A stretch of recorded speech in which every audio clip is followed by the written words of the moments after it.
ಓಂ ಶ್ರೀ ಗುರು ಬಸವಲಿಂಗಾಯ ನಮಃ. ಗೀಟು ಹಾಕಿದರು ದಾಟಿ ಸೆರೆಯಾದಳ ಸೀತೆ, ಗೀಟು ಹಾಕಿದರು ದಾಟಿ ಸೆರೆಯಾದಳ ಸೀತೆ. ನಾಲಿಗೆಯ ಚಪಲಕ್ಕೊಳಗಾಗಿ ಕಾಡಿಗೆ ಹೋದಳು ದ್ರೌಪದಿ, ನಾಲಿಗೆಯ ಚಪಲಕ್ಕೊಳಗಾಗಿ ಕಾಡಿಗೆ ಹೋದಳು ದ್ರೌಪದಿ. ದೃಷ್ಟಿಯ ಲೋಲಪತಿಗಾಗಿ ತಲೆವೋಯಿಸಿಕೊಂಡಳು ಆದಿಶಕ್ತಿ ರೇಣುಕ, ದೃಷ್ಟಿಯ ಲೋಲಪತಿಗಾಗಿ ತಲೆವೋಯಿಸಿಕೊಂಡಳು ಆದಿಶಕ್ತಿ ರೇಣುಕ. ಅಲ್ಲದ್ದನ್ನು ಒಪ್ಪಿ ಒಲ್ಲಾಗಿ ಹೋದಳು ಹಲ್ಲೆ.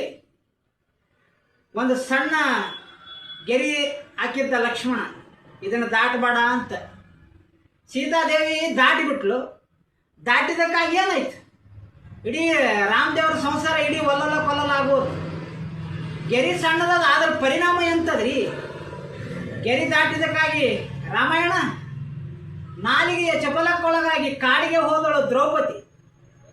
ಭಾಳ ಎಷ್ಟು ಮಾತನಾಡಬೇಕಾಗಿತ್ತಲ್ಲ, ಅದಕ್ಕಿಂತ ಹೆಚ್ಚಾಗಿ ಮಾತಾಡಿದಕ್ಕಾಗಿ ಮಹಾಭಾರತ ಆಗೋಯ್ತು.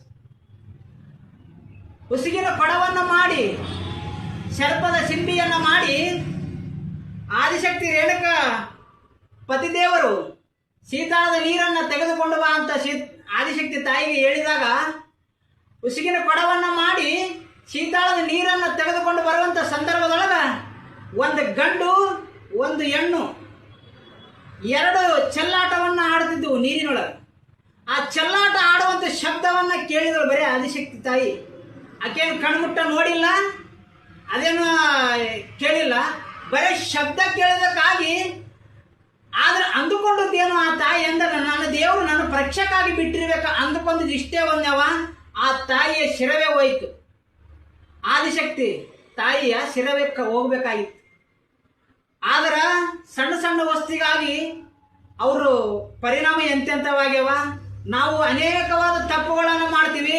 ಎಲ್ಲಾರ ಕೋರ್ಟ್ ಕಚೇರಿ ತಪ್ಪು ಮಾಡಿದ್ರು ಕೂಡ ರೊಕ್ಕ ಕೊಟ್ಟು ನಾವು ಪರಿಣಾಮ ಮಾಡ್ಕೋತೀವಿ. ನಾವು ಮಾಡಿದ ಪಾಪ ನಮಗೆ ಬಿಟ್ಟು ಕರ್ಮಲ್ಲ, ನಾವು ಮಾಡಿದ್ದ ನಾವೇ ಉಂಡೋಗೋದದ.